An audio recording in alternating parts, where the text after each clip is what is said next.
Indexes are basically data structures that database engines use to quickly find data. As an analogy, think of a telephone directory. Using a telephone directory, we can quickly find someone's phone number because contacts are sorted by their last and first names. This way, we don't have to go through every contact in the directory. Database management systems use indexes to find data in a similar way. Let's say we want to find customers located in California. Without an index, MySQL has to scan every record in the customer's table. This is not a big deal in a small table with a few hundred or thousand records, but as our tables grow larger, the cost of this query is going to increase dramatically. We can speed up this query by creating an index on the state column, and this is like creating a directory of customers sorted by their state. In this directory, or more accurately, this index, we only have the state of our customers and references to the records in the customers table. So MySQL can quickly find the corresponding customers using this index, and then it will read those records from the table. This is way faster than scanning or reading every single record in the customer's table. In a lot of cases, indexes are small enough that they can fit into memory.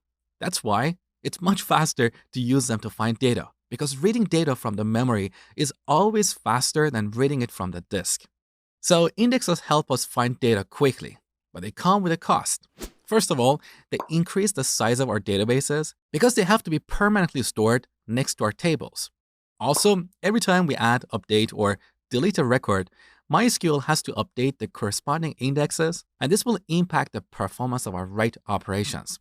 For these reasons, we should reserve indexes for performance-critical queries. One of the common mistakes that a lot of developers make is that they add indexes at the time of designing their tables. You don't create indexes based on your tables. You create them based on your queries, because the whole point of using an index is to speed up a slow query.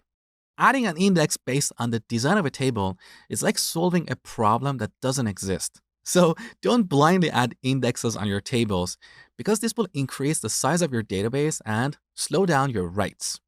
Now, internally, indexes are often stored as binary trees, but in this course, I'm going to present them as tables because it's easier to visualize and understand them. In case you're not familiar with binary trees, they're basically one of the fundamental data structures that computer science students learn at school. You don't really need to understand how binary trees work to work with database indexes. So, for simplicity, think of indexes as tables as I've presented in this lecture. Now let's see how we can create an index.